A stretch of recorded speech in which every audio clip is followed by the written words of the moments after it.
And he spoke about the Nedbank deal, and he said when the Nedbank executives went to bed at night, they were very confident and they slept easy at night. When the Standard Bank execs went to bed, they didn't sleep well and they were plagued by self-doubt. And when I had to contemplate this decision, I thought of Jacko's point, and I realized that the most difficult decisions are sometimes the most important.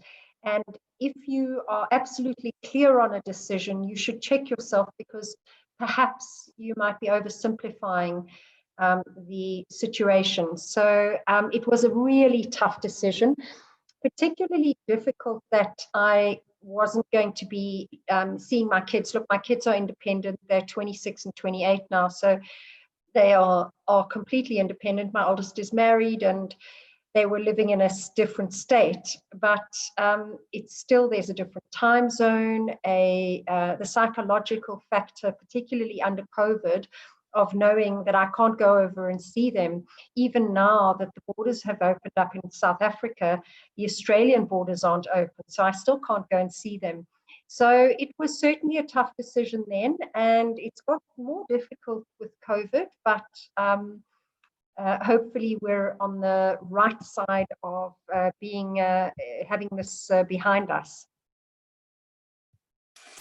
So as well, one of South Africa's business leaders, what for you are the key kind of challenges that you think the COVID pandemic has kind of thrown up about the kind of about the nature of our society, but especially about the role of sort of business in shaping our society? I think with any crisis or pandemic, it brings with it both opportunities and challenges. And maybe I can just start with some opportunities before we get to challenges, because we always tend to look at the downside, and particularly in South Africa. I'd say some of the opportunities are that our country has fared very well relative to the rest of the world. If we compare ourselves to Brazil, to the UK, to the US, South Africa is doing particularly well in bouncing back from the economy, from the crisis, in our death rate, etc. We also have a very well-established financial market, which is heavily invested in companies that derive their income from outside of South Africa. If we think of Naspers and Prosus, that's in a next generation technology. And we also don't have the burden of legacy systems and technology like many of the developed world countries do. And so as the digitization trajectory is accelerating as a result of COVID, we have an opportunity to jump onto that situation and to fully embrace that within the country. Insofar as the challenges go, there are many. We have the most unequal society in the world, and any pandemic always harms the marginalized, and particularly females and children. And those people sometimes may never fully recover from the effects of the pandemic. I think that the pandemic has the risk of exacerbating the inequality in our country.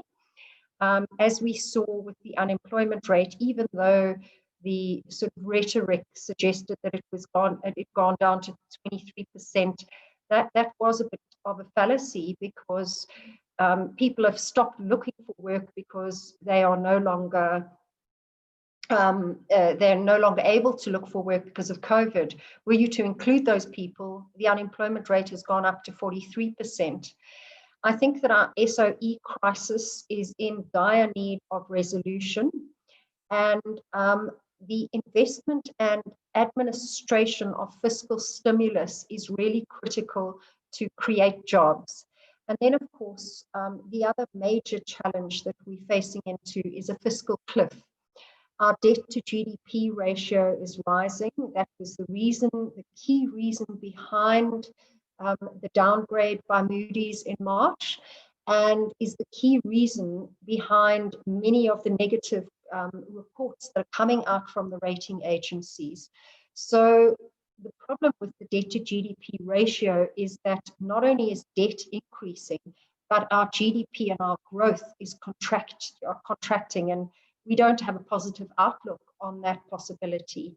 So we are facing into some very significant challenges, both economically and politically.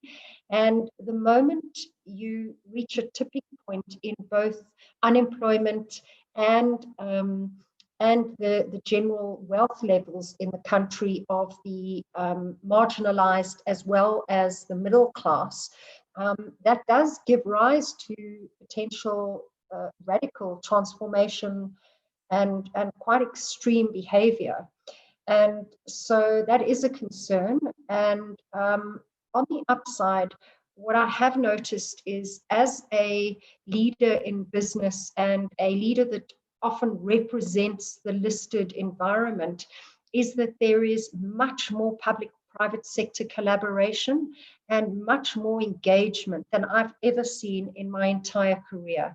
And that's a very positive sign, because corporates are starting to take responsibility. They're starting to look at building from the bottom up. Right. So I mean, I kind of agree with you that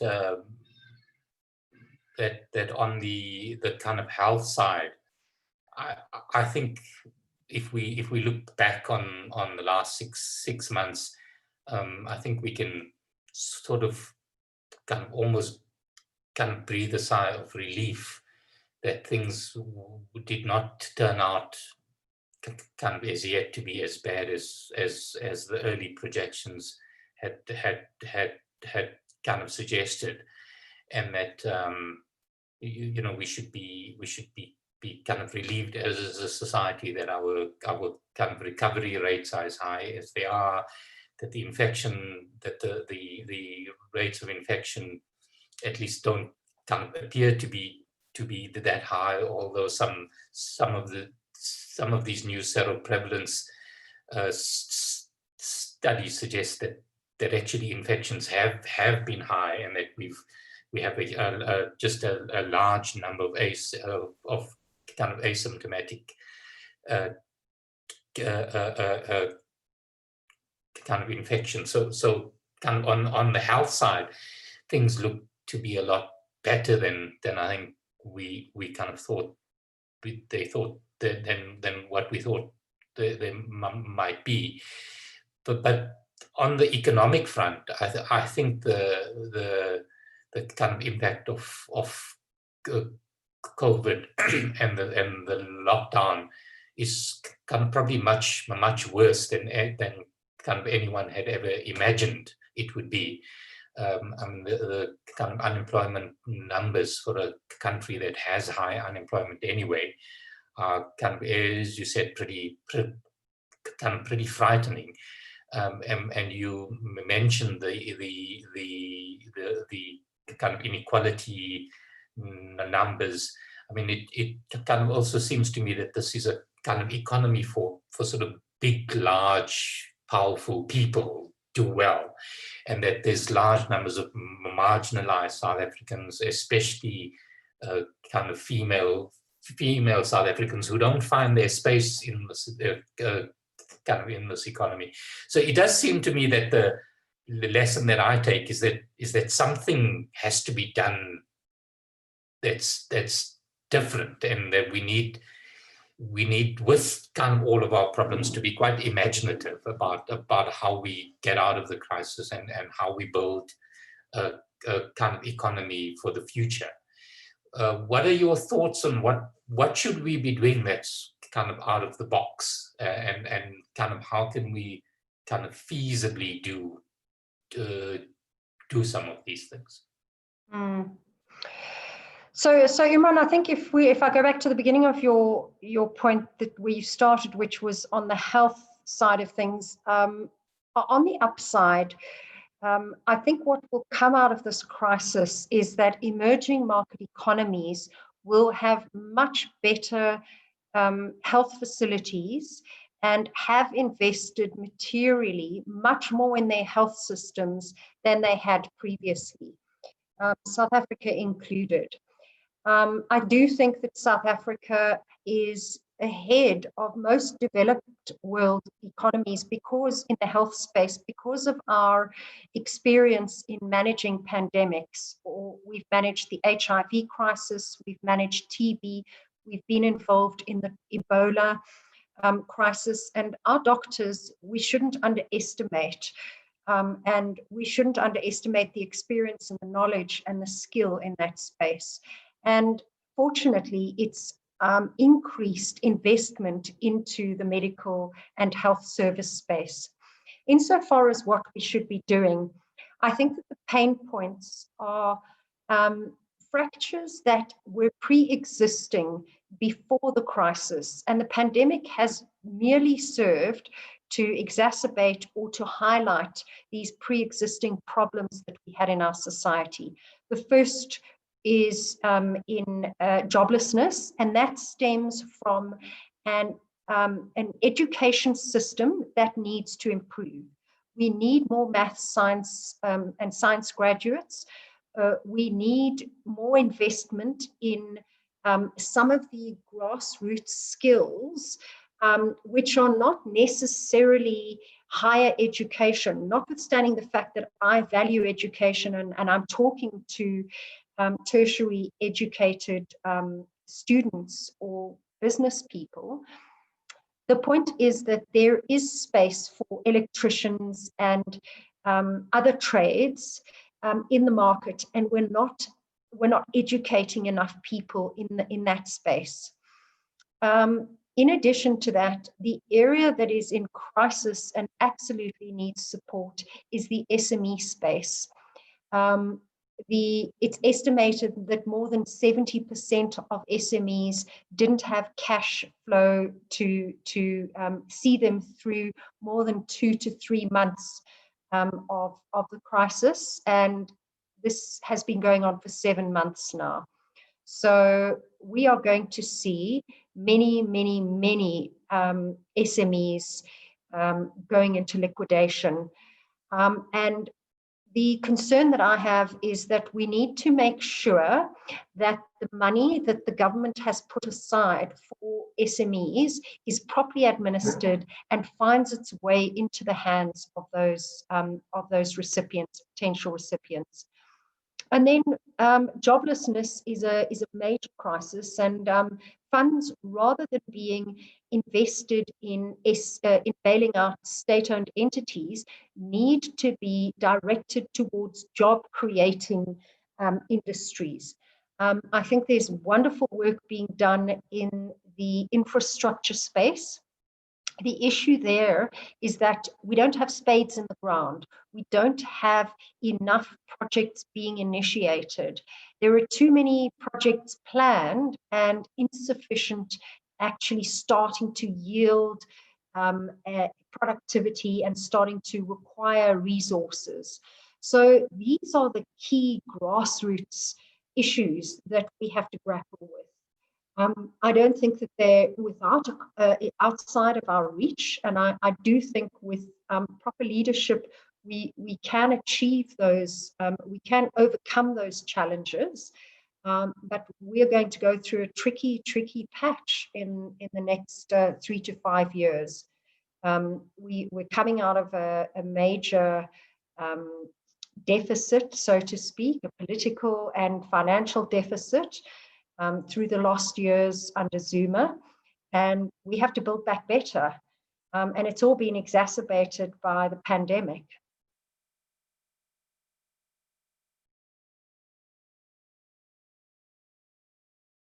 Great, thanks, Leila. So kind of along these lines, we have a question from Aubrey, who starts by saying how thrilled he is to kind of hear you, and his questions really is a kind of follow on to the point that you've been making about the need for the economy to generate more kind of employment, and with the numbers of jobs we've lost, that kind of challenge is going to become much, much more important. So Aubrey's question is what are what in your view are the policies that stop job creation, and what would your advice be to government or what do we need to do to kind of really improve the kind of job creating capacity of the kind of economic system? So I think it's the obviously and highly contentious policy is around state-owned entities. And the real challenge there would be that, particularly with SAA, then the 10 billion rand that might be going in to bail out that company would save some jobs. However, if that were to be bought out by a private sector entity, and there are many large corporates with deep pockets who have the ability to invest into companies, funds could be used to build a on-the-ground integrated public transport network, which would serve the broader population rather than just the elite. Those sorts of projects would generate enormous job creation for people on the ground. And so I do think the allocation of funding potentially away from state-owned entities and towards job-creating industries is a fundamentally important area.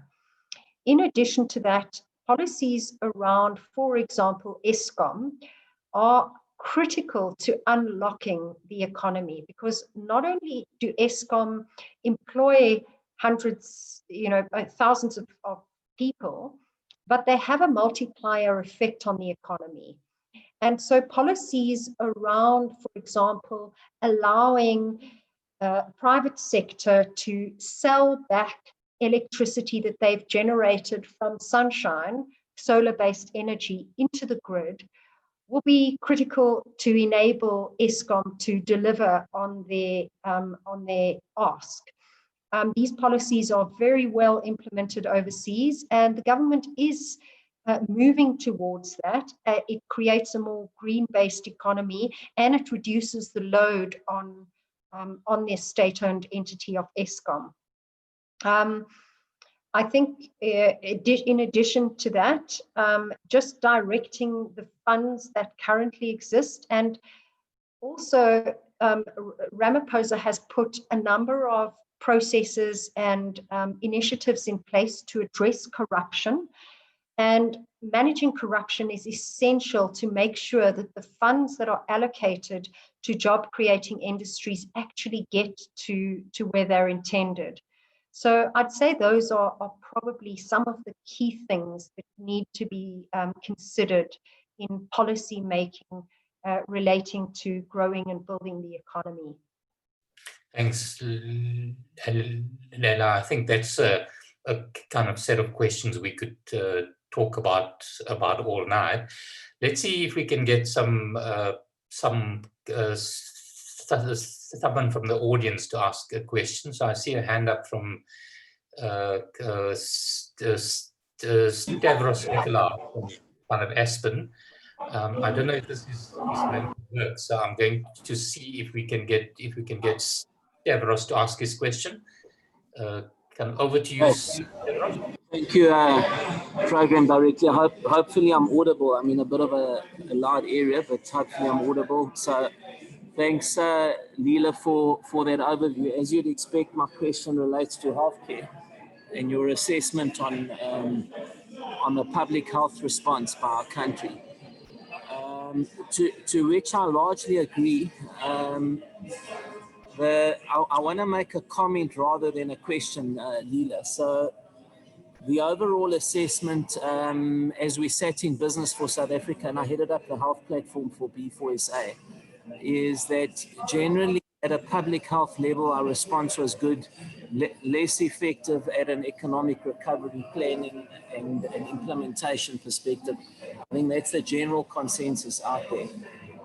I do want to zero in for a minute on the public health response. So certainly in terms of managing morbidity and mortality rates, I think we did well as a country. I have a slightly different view around the strengthening of healthcare systems, only because the public sector is so weak, and this is pervasive throughout Africa. I think what we haven't quite figured out as yet is why we're seeing the low mortality and morbidity rates. So there's something to be said around immunological configurations. There's something to be said around the profiling. There are many different reasons why you can develop some postulates around the rates that we've seen. But it still doesn't detract from the fact that at a health strengthening level, we haven't quite found the silver bullet around how you get the private and the public sector working together. And I know I was pretty much at the heart of this as part of the B4SA response. And it does bring into question a broader conversation around NHI and the extent to which we can leverage both private and public resources to strengthen the system. So that's my comment. Let me zero in with a question. The question relates to the fiscal position our country finds itself, which we've alluded to quite materially on this call. And I'd be interested to get an outsider's view on how you think we should be navigating the universal health coverage conversation in the fiscal space we presently find ourselves in. And it's notwithstanding the 10 billion rand SAA bailout and many other SAA interventions.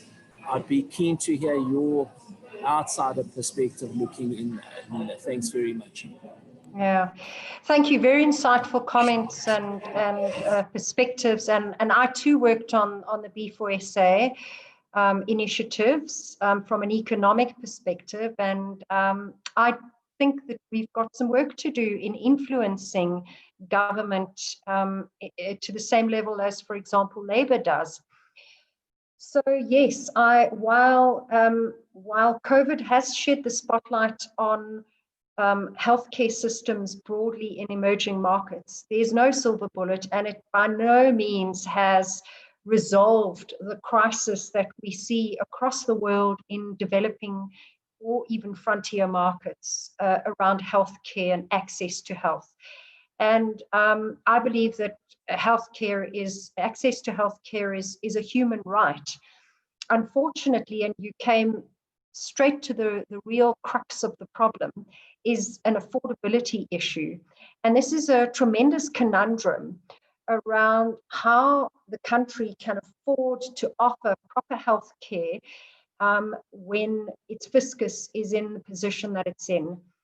Our fiscus is growing, our fiscal deficit is growing, while the IMF have very generously given us what could be, it's not a bailout, but it's certainly a loan at a very low rate. We're paying around 1%, and that will only kick in 2 years from now, versus our government raised debt. 10-year government bonds are now costing government in excess of 9%. And so, unfortunately, I don't think there is a silver bullet, and I don't think that it's an easy problem to solve. I think we do need some support and assistance from multilateral international organizations. And the conundrum that we face is how much funding do we put into education relative to job creation, relative to healthcare? And that is, it comes straight down to an affordability issue. And so unless we restart the economy, and unless we start building jobs, creating jobs, we will not be able to generate the tax that is required to support a public health system. I don't think any public health system is an easy political initiative to generate consensus on. Look at the US. It's been the cause of many US presidents' demise or success. Look at the NHI in the UK. It's an enormous political issue. And so how to generate support for the massive numbers of people who are not having adequate health care is a real issue. I do think one of the short-term issues in the current crisis that we could contemplate and that we haven't done is free COVID tests and access to free COVID testing. I recently took my housekeeper up the road to the clinic to get a test, and it cost me 850 Rand. I was quite happy to pay that because I can afford it. But how many people out there are really battling and don't get access to those sorts of things? And if they do, they have massive queues that they have to negotiate, for a day before they can get proper access. So Iceland have funded all COVID tests for free, and I think that's a wonderful, wonderful starting point. It's certainly not going to give you an integrated, long-term, fully fledged health system. So unfortunately, I'm not giving you an answer because I do think it comes down to an affordability problem, but it should be a priority. Ella, should we perhaps shift the conversation from the general macro stuff to the financial kind of sector, which is a kind of area of real expertise for you? So I've been kind of reading a lot about the crisis from a kind of economic historian, Adam Tooze. I don't know if you've been following his work. And what I find sort of interesting about his take on the financial crisis associated with COVID is that he kind of really zones into the risks for kind of emerging markets such as ours. You know, the kind of US and the EU, the large players in the international financial system are basically able to rewrite the rules, to put it crudely, to pump the financial system to keep their kind of economies kind of afloat. We don't. He would argue have that capacity. What do you make of the risks to kind of emerging markets, and what is your kind of advice on policies such as quantitative easing in a sort of context that we're in? So I think that unfortunately a crisis of this nature, and even the 2008 GFC, exacerbates the chasm between developed and developing worlds, in the same way that marginalized individuals in a society are worst affected, so too are emerging market countries worst affected during a crisis. And the reason for that is that the sort of muscle power that the US and the UK and other developed world countries can muscle up in fiscal stimulus is it completely overshadows what emerging markets are able to raise. So on average, developed world economies are raising around 10% of an enormous GDP. So in nominal terms, those figures are eye-watering. By comparison, many emerging markets can't raise more than 4% of their GDP, which is a very low nominal value. In addition to that, the problem is that the debt servicing costs of developed world countries are near 0%. They're sort of 0 to 2% debt servicing costs. And so over the long term, those countries are able very easily to inflate their way out of a crisis.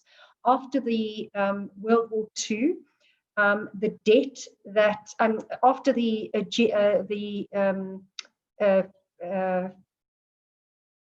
Depression, the Great Depression, the US, the World War enabled the US to inflate their way out of the tremendous fiscal deficit that they had created through their stimulus programs.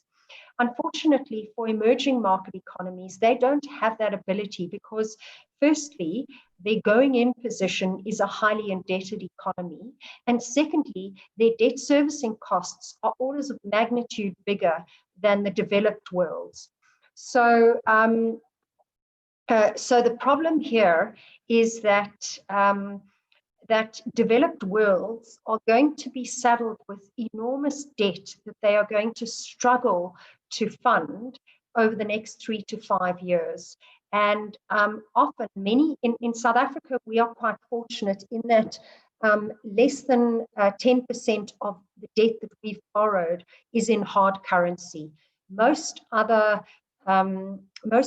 developing worlds have enormous currency exposure in their fiscal deficit, and with the rand, the emerging market currencies being hit, that the cost of debt servicing is exponentially exacerbated. So you've got a complex confluence of many factors undermining the position of the emerging market economies, and unfortunately, many of these economies are going to struggle to pay back their debt. And so debt forgiveness needs to be a genuine policy agenda item for the World Bank and the IMF after this crisis. There's a view among some commentators in South Africa that perhaps we have a lot more room for kind of maneuver than we like to think. You made the point about the fact that most of our debt is kind of denominated in kind of in rands, and that the control of the costs of that debt in part kind of reside with the monetary authority that has the power to set kind of interest rates. What is your view on the way the Reserve Bank has dealt with the crisis up to now, and do you have a kind of sense of what our monetary policy stance should be for the next while? I have tremendous respect for Lesetja, our governor, and I think he's done a phenomenal job in making a contribution to cushioning the markets against severe dislocation. So he has relatively systematically reduced interest rates to try and create a bit more activity in the markets.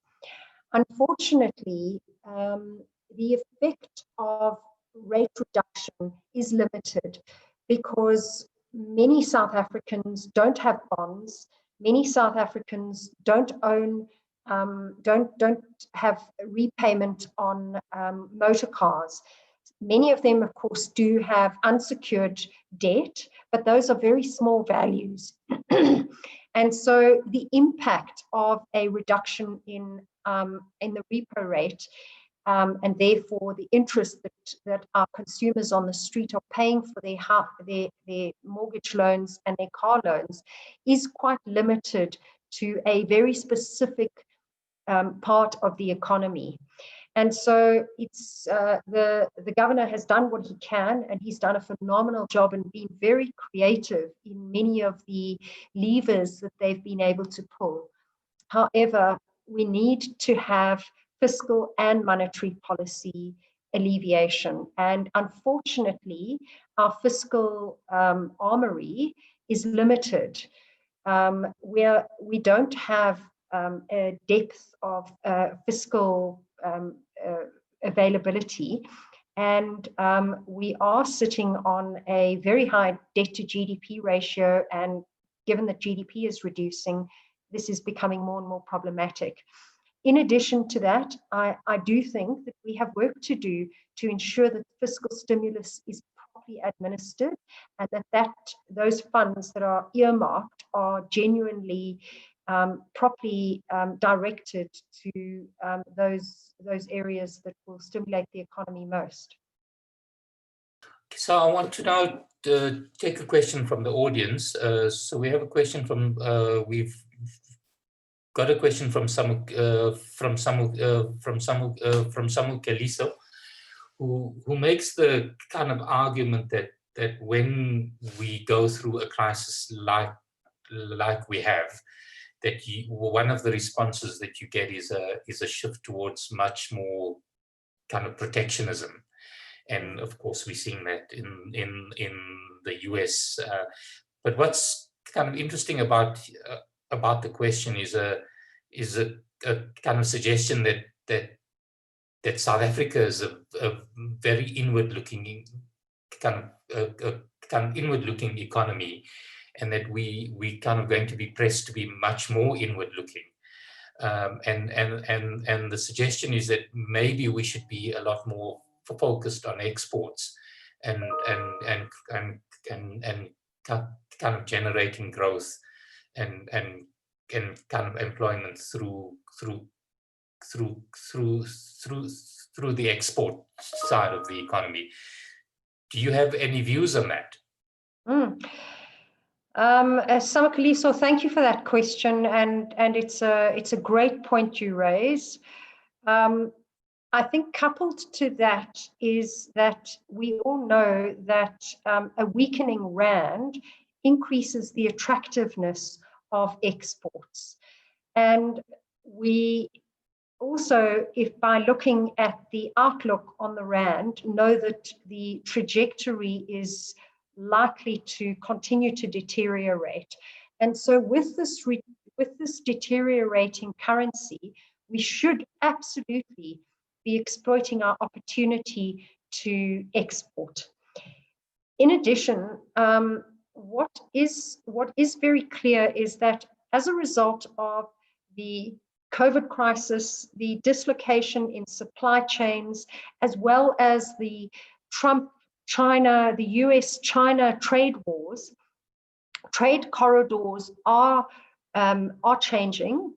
And we are starting to see countries opening up to import goods that from different countries.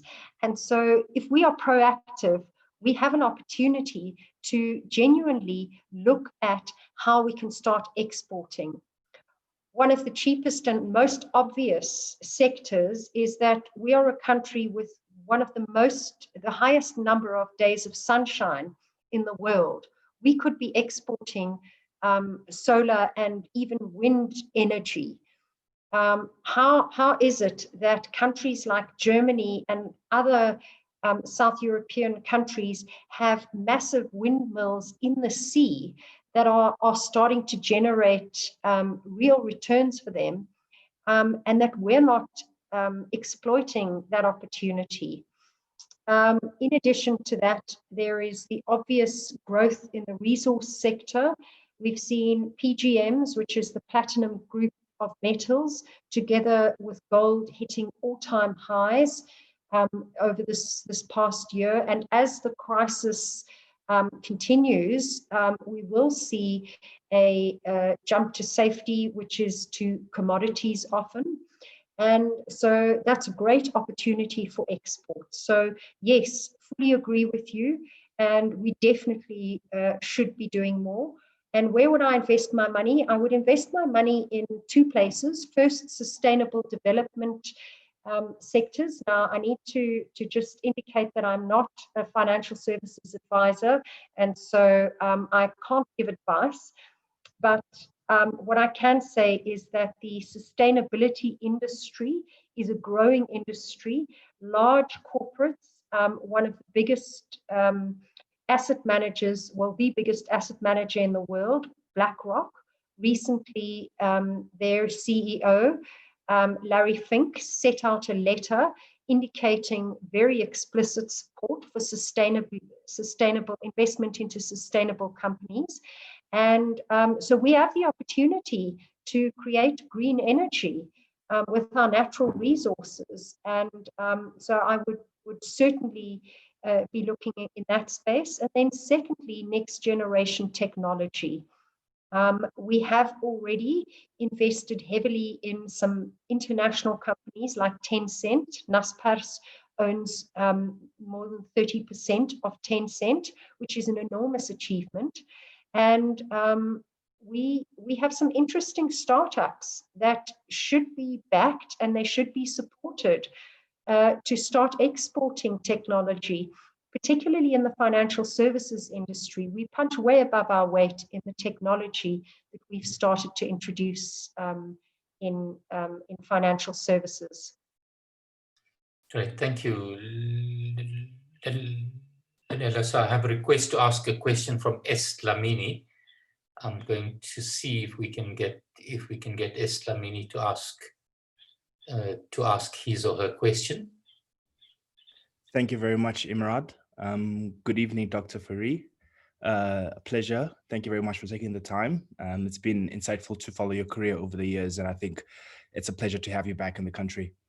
A question I have is more of a practical one. I think you're fortunate enough to have a bird's eye view, given the fact that the JSE can be seen as some form of a economic watering hole for all the largest companies in the country. From your side, how are the leading companies in the country responding to the new realities of the COVID-19 pandemic? How are they looking at the future ways of work? And what are the leaders in the companies doing to prepare for the future ways of work? And I'm sure, as you know, there are various global trends such as globalization, the change in real estate consumption, technology. So just at a high view, what would you say are the future ways of work, and how is South African companies faring compared to the world? Thank you very much. Very relevant question. Thank you, Sakile. When I was in Australia for 3 years, over the past 3 years, I was quite intrigued prior to the crisis at how many of those staff members worked from home. It was quite an entrenched way of operating. And when I took over as CEO at the Australian Payments Network, we decided to go digital, and we bought everybody laptops, and we got rid of desk phones, and many people started working from home. What I think is likely to happen, and what we are indeed looking at right now, is to have a bit of a hybrid model. I do think that there is a need for community and interaction and a level of engagement. And so it's likely to be a sort of 2 days or 3 days in the office and the rest working from home. I think that the rate of digitization is exponential as a result of the crisis. And the adoption of and the sophistication of technology, like what we're doing right now, the Zoom meeting, we shouldn't underestimate. I do think that it will be restructuring and causing quite a significant potential concern or crisis in the property sector, because the amount of office space that companies will be utilizing will reduce. And so you're going to see investment flooding out of property potentially in the business sense and into technology. And so I do think that we shouldn't underestimate the rate of adoption of very far-reaching Internet of Things, of geolocation, satellite-based interaction, and that's quite an exciting situation. Who would ever have thought? I would never have thought that we could run the exchange from home. Not only did we have the highest volumes at the exchange in the history of the exchange, and we're over 130 years old now. But we processed those all from home. And what I think we're going to see is projects are being managed from home. We ran an enormous implementation, and ironically, it was just too risky to have people going back into the office because the Wi-Fi, when I went into the office, my Wi-Fi wasn't working properly, and so we seamlessly introduced massive systems change, and everyone was working from their dining rooms and their studies in their homes. So I think we're going to see more of that. I think you're going to see a lot less transport and fewer people owning cars. People will be Ubering because they're not having to drive to work every day. It's just a situational travel. But I do think you will never get away from the requirement, the social requirement of employees to interact interpersonally. So I don't think we'll ever move to 100% digital, online, offline sort of situation. But certainly we are likely to continue to embrace what we're experiencing now. If I could just follow up on that, Leila, with a kind of question about two concerns for me about the digital transformation and the acceleration thereof is firstly the kind of employment impact. So we're in a kind of economy where we should be kind of generating a lot more employment, and what seems quite clear to me is that we can debate the numbers, but kind of overall this kind of accelerated technical change tends to be employment replacing. One, and two, the kind of inequalities that go with that. For you and I, it's been fantastic to be able to work from home. For someone who's kind of trading on the street in the informal economy, which large numbers of South African women do, those kind of opportunities are now less kind of attractive than what they were. So is this something that you think we should be kind of thinking about, and any thoughts on kind of solutions to the problem? So this debate, Imran, has been raging around whether we're going to lose jobs as a result of digitization. My view is quite the contrary. I think that jobs will be created. If we think about what happened when electricity was introduced, when the industrialization of the economy started, it gave rise to new and different jobs.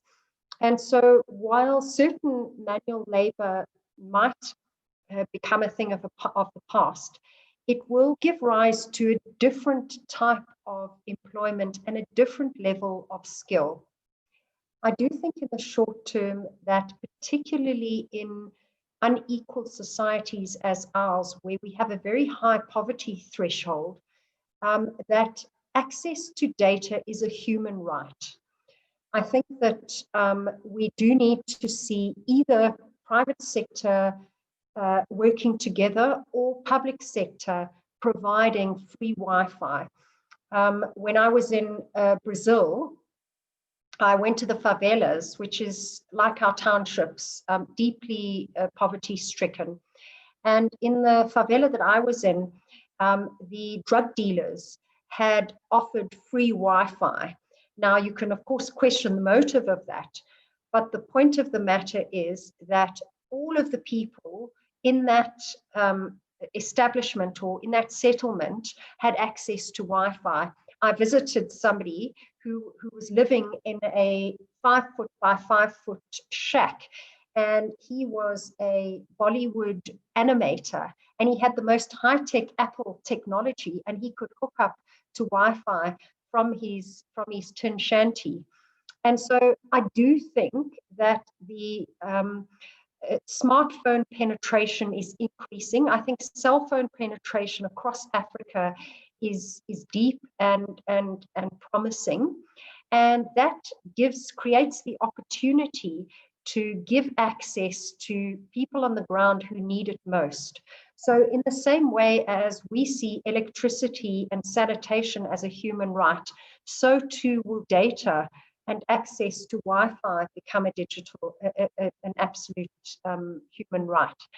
I think you are going to see an interconnected Internet of Things, and that could, if people have access to Wi-Fi, potentially reduce health costs, because you'll see things like injectables and predetermining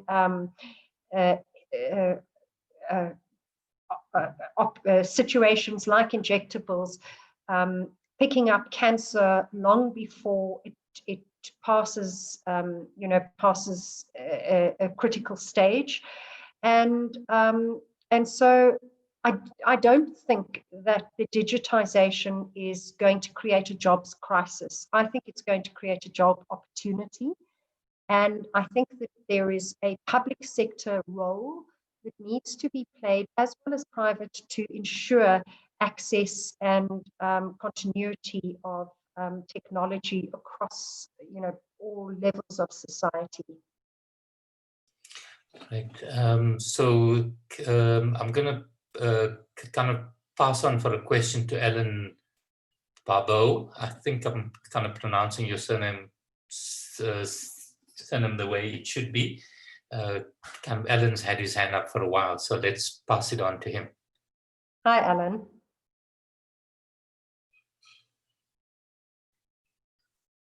Hi, Alan. Can we? I'm going to unmute you, I think.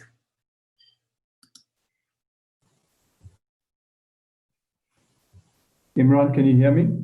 Yeah, Thank you. We can hear you now, Alan. Over to you. Thank you. And as I mentioned, good evening, Leila. Good to see you and to hear you after many years. Yes, lovely to hear you again. I hope you're well. I'm exceptionally well, thank you, Leila. And for the audience, I had the pleasure of working for Leila some 12, 13 years ago. And part of the question, and I see we don't have too much time, Leila, is you were talking about the SMEs and I think it's all around job creation. And just to add a little bit of humor to it, a short while ago, I was watching a rerun of Wall Street, that Money Never Sleeps, starring Michael Douglas. And he was talking about the ninjas and the young crowd, and basically the acronym for no income, no jobs, no assets. And I think it's just so prevalent at the moment that to whatever we do from an exporting point of view and where we are as an economy is what we as a collective through the group or companies and the JSC and everyone, how we can stimulate or assist with job creation. Because we do have you were talking about exporting just now, true, and the positives around it. But at the same time, we're having a continual export of skill set in our youth. And just some thoughts from your side as to, you've been across the water for a few years and back, and you see South Africa, you've always loved it. What we can do to as a collective in job creation and particularly for our youth. Yeah, unfortunately, we have the dubious honor of having one of the highest unemployment rates in the world for our youth. It's in excess of 55%. And I think there's a very strong correlation to crime and to general unrest in the country as a result of that. I've seen in my own children that the opportunity to work and to have a job gives people dignity. And so it's really vital on a human level that we start to address the jobs crisis. I think there are a couple of things. I think firstly, the minimum income is very problematic in this country. obviously, the education levels are of a major concern, and I'm not going to repeat all the stats that most of you, I'm sure, have seen, but the number of children that start school and those that end is eye-wateringly low. More than half of those drop out. Less than, I think, 20% pass with maths and science. And so it all starts with education.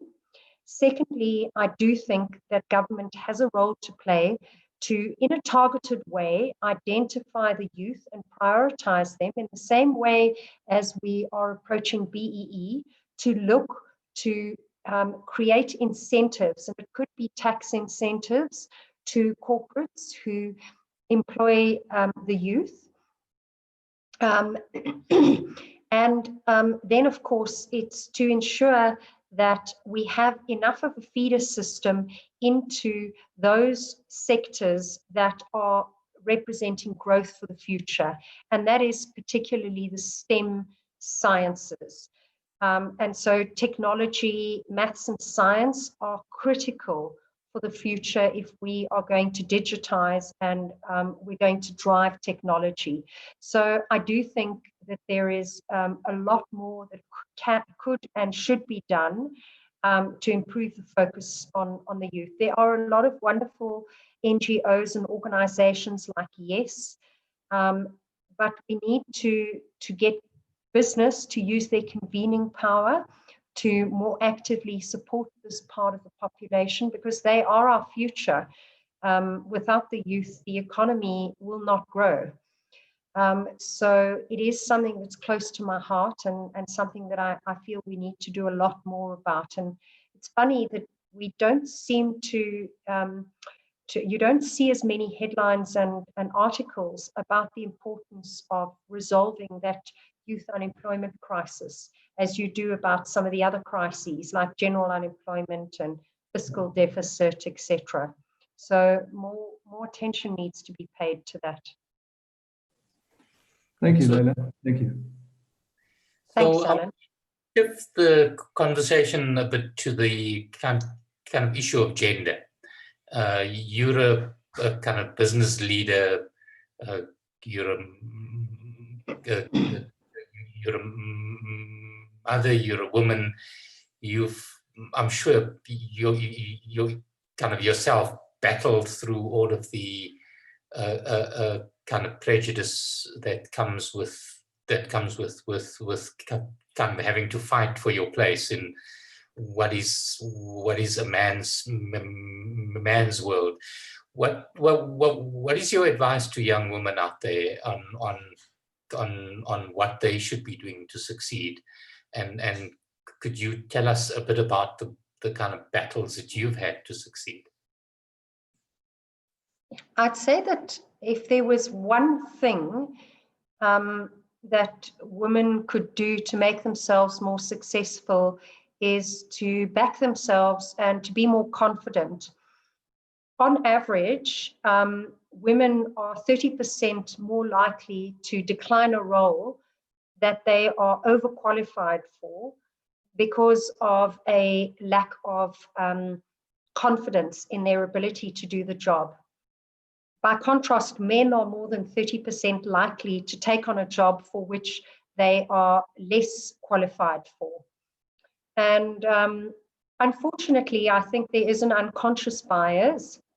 And until we have more women in positions of power, it's going to be very difficult to equalize and to introduce more women into positions of leadership. One of the real issues is that women often have to take time off to look after their children, and particularly those women in fast-moving industries like technology. When they come back, the industry has moved on and they are compromised and set back. We recently introduced a policy to provide men with the same amount of paternity leave as women get. And most people thought we were doing it for men, but actually we were doing it for women, because what this forced was that men take equal responsibility for child rearing and reduce the burden on women who primarily tend to take the primary caregiver role in most homes in South Africa. I was quite surprised when I got to Australia. We had a Women's Day, and I was fortunate to be included in a lunch with top executives, all females. And the chair of that convener, the convener of that lunch, had asked around the table, how many of your husbands work? And about 70% of the women sitting around that table had husbands who were stay-at-home husbands. And that is not a trend that we see in South Africa very readily, but it's a growing trend in Australia. And so I do think that South Africa will start to equalize and that men will start to take equal responsibility for their children. But it begins with women putting themselves forward, backing themselves. And it's also very critically about women supporting other women. Unfortunately, we don't see enough of that. And without women sponsors, you will not see other women achieving and growing.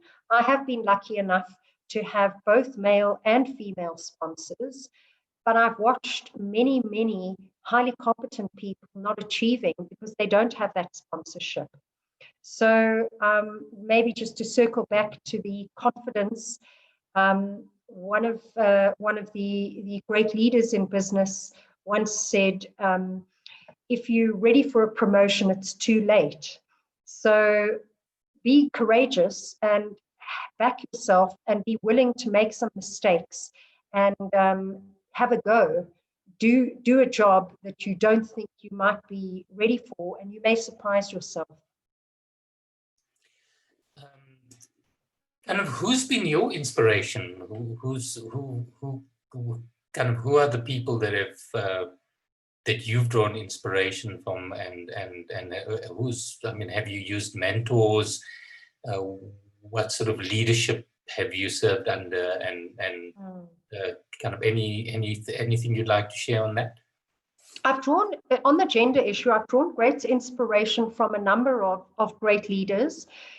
In South Africa, Caster Semenya stands out for her tremendous tenacity to continue doing her sport while the world stood by and decided whether she was a female or a male. I have great respect for Thuli Madonsela, who stood up for what she felt was right, notwithstanding the political cost. Perhaps the person who has inspired me most in my childhood is Curie, who discovered radium and who was the first female to win not one but 2 Nobel Prizes. And she inspired me because she came from a very complex and compromised environment, and she couldn't afford to go to university. And what she did with her sister was agree that she would work as an au pair for 5 years while her sister studied and pay for her sister's studies. And then her sister paid for her studies in return. So effectively, that was a 10-year journey to get a degree that she should have had every right and which all her male counterparts had been doing. So those were great stories of inspiration. I think insofar as business mentors go, we have different mentors and should have different mentors for different stages of our career. And I've been very, very fortunate to have a couple of tremendously inspiring and uplifting mentors. Ben Kruger from Standard Bank was a tremendous source of insight and wisdom. And I remember one evening it was about 5 o'clock, having a mentoring session with him. And he sat and listened to me as if I was the only person that he was concerned about at that point. And when he left, I looked down. We were in an office room, and his secretary had left a paper copy of his diary. It was good old paper days then. And I looked down at his diary and I saw back-to-back, he must have had 12 back-to-back meetings, some of them half an hour, throughout the day. And yet he had made the time to fit me in. And that was a tremendous lesson for me. And it's often in the experiences that you have that teach you much more than what people say. I learned a tremendous lesson from one of our leaders on humility when we'd gone to visit the regulator, and we'd all gone in a van, and one of the work drivers had taken us. And when we got back to the van, the driver was sleeping. He had fallen asleep in the car. And instead of bashing on the window, like many of us would have done because we've got to get back to the office, he guided us all back to the reception, and he phoned the driver to wake him up in a dignified way. And that spoke measures to me about leadership and about respect and humility for the people around you. And so it's really not for me in leadership about textbook leadership styles and what you should or shouldn't be doing, but it's on the ground conscious awareness of lessons that you can pick up and learn from people on a day-to-day basis. In many instances, some of the richest and most important lessons that I've learned have been from my subordinates and have been from people that I have mentored. And so leadership lessons don't come from the traditional sources that we would imagine. And we just need to be alive and awake to those lessons and to absorbing like a sponge what people are doing, rather than necessarily theoretically reading up about how leaders should behave. So we don't have much time left, and I sort of wanted you to use some of the time to ask you a few things about the JSE. So what do you think your main challenges are as the head of the JSE, and what are the big projects that you have for making the JSE a much more effective institution? Capital markets in South Africa punch way above their weight. We are the 19th biggest stock exchange by market cap, but yet we're the 33rd largest by GDP. And so you can see that the capital markets are very well established. However, we are in a shrinking global environment. So globally, the number of listings and the market cap of listed exchanges is shrinking. And what we are seeing is that much of the funding and capital formation is going into private equity right now. And so what we are doing to address that is to investigate the possibility of creating a private marketplace which would not, the listings requirements would not be as onerous as our traditional listings environment. So it would be more of a buyer beware, but it would be cheaper for speculative companies to raise capital. We are looking at enabling an infrastructure in the private placements market, both in the infrastructure space and also in the SME space, to enable SMEs to raise capital more efficiently. In addition to that, our markets have been very focused on the West. So we have most of our international flows come from Europe, London, or from the US. Very little comes from the East. And so we are looking to start to attract and build investment back into the country from the East. We've recently laid down a technology pipeline to Hong Kong, and we are looking to pipe data to Shanghai for free in order to stimulate interest, create an eyeballs effect, and create support for our South African listed entities.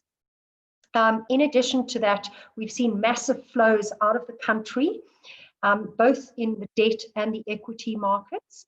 and we are running a roadshow in November to try to encourage investment back into the country. That roadshow will be to New York. It's called SA Tomorrow. We have the finance minister, the governor, many senior ministers, and many titans of business who participate in the panels. We are looking to develop a similar concept in London and then also in Southeast Asia. And this is really all around contributing to the national agenda and starting to encourage flows back into the country. So we have a very well-established stock exchange, very sophisticated financial market, but without real economic growth, we need to think creatively, and we need to start expanding in other ways. So there's a question from Gary, Gary about the JSE, kind of saying that the numbers of companies kind of on the exchange has declined because of the cost, and the question is, what do you plan to do about it? So the decline in the number of companies is due to two things. Yes, it may be cost related. I don't think it's necessarily the cost to list. I think the key issue in our country in the more speculative stocks is that the largest part of the investment community is the collective investment schemes or the asset managers. So institutional investors typically invest in very liquid stocks. And those investors are highly invested in the top 40, and anything outside of the top 40 lacks liquidity. And so the ability of those companies to raise capital and to make it worth their while is limited. If we look at Canada or Australia, the speculative SME market is very, very well supported by the general retail investor. You can list a wheelbarrow on the Australian Stock Exchange and people will invest in the mining sector, for example. And I say that tongue in cheek. So we have done a couple of things recently. As a result of the COVID crisis, we have reduced the fees to trade in those mid-cap and small-cap stocks by 50%, trying to create an incentive for investors to invest into those products. We have also launched the Altex exchange, which has been around for many, many years. And that exchange actually is the most successful in its conversion rate. Almost 30% of companies that list on the Altex exchange graduate to the main board. We just don't have enough of a feeder. And so we are looking to build this private placements market, which would create a much cheaper ability to raise capital because they won't have to have such onerous governance requirements to comply with. And we are also looking to try and stimulate the investor community, because it doesn't help if it's very cheap for companies to access the markets and then there are no investors who are willing to invest in those companies. So there is a risk appetite issue, and there is a financial literacy consideration to try and encourage retail investors into the markets. Great. So we're kind of just about out of time. So two last questions from me, and they're both more kind of personal questions. So the first is, would you like to share with us a kind of book that you've just read, or a sort of book that you're reading at the moment, and what that might be? And then last from my side, we've all kind of seen the fantastic video of you doing the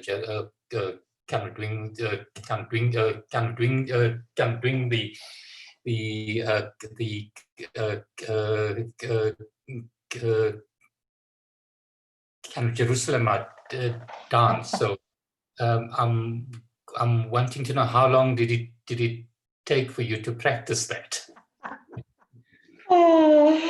Okay, I'll take that one first. So yes, indeed, White Men Can't Dance, I think, is the song. It took me a long time. And I had to have a lot of people who could dance very well around me to prop me up.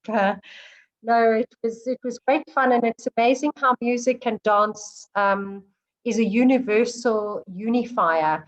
Across the world, people are doing the Jerusalem dance, and it's a wonderful source of unity and general pride in the nation. I've listened to that song 1,000 times and watched so many different videos. In fact, my friend in Australia saw the video that we did with the financial literacy students in the investment challenge, and she learned the song overnight and did a really funny version of it, which she sped up on the video to say happy birthday to me last week, which was a wonderful testament to the country's reach and to our relevance across the world. Insofar as books go, I'm always reading multiple books at one time. I'm reading a couple of climbing books, which I don't think anyone will be particularly interested about. But the book that I'm reading now is a book that I bought 18 months ago, and hadn't read, and only read it because I was prompted by the death of Ruth Ginsburg. It's her biography. And it's intriguing. She's an intriguing woman for me because she had such strong beliefs and such strong views in how she introduced gender equality. For example, and some of them were quite contentious. When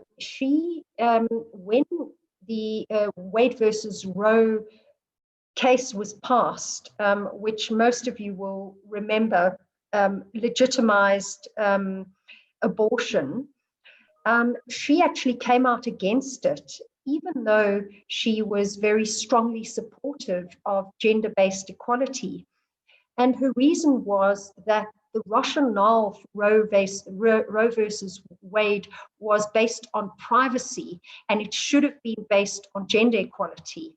And so that was a very intriguing intellectual argument or perspective. So I'm a very curious person by nature, and I'm curious as to how a woman of her stature, Jewish, with children and female, made it to the highest office in one of the most important countries in the world. And she's a great inspiration to me, and I look up to her for what she's achieved. And it's an irony that her very death has the potential to imbalance and constitutionally challenge the balance of involvement between Democrats and ideologies coming from Democrat versus Republican, because obviously, Trump will be replacing her with a Republican, causing 7 Supreme Court judges to preside from Republicans versus the 4 Democrats. So that's what I'm reading at the moment, but I read masses of books and I read quite voraciously. It's a very important part of my value system. Well, we've got to the end of the time that we have with you, Leila. It's been an absolute pleasure to chat to you. Thank you so much for making the time to be a kind of part of the series and to share your thoughts with us. A kind of happy birthday to you from kind of all of us, and I'm sorry we missed that at the start. I'd like to just thank the kind of fantastic team that we have at the business school, and kind of the office. I'm in the wrong business, but it's and kind of and your team, Leila, kind of at the JSE for all of the work that's been done to make this evening possible. But a really, really special thank you to you. We've kind of really had a fantastic evening. Thank you so much. Thank you to the audience for being part of this. And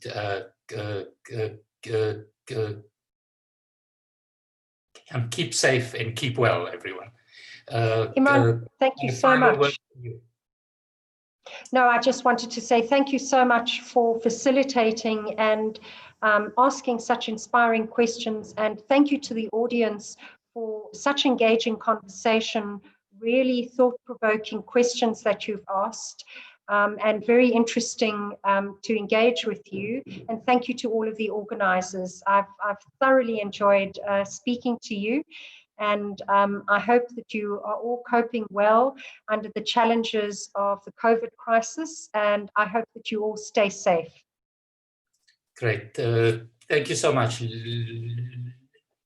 I kind of do have a whole stack of questions about the rock climbing that you do, but we'll kind of have to do that. Sounds like part 2.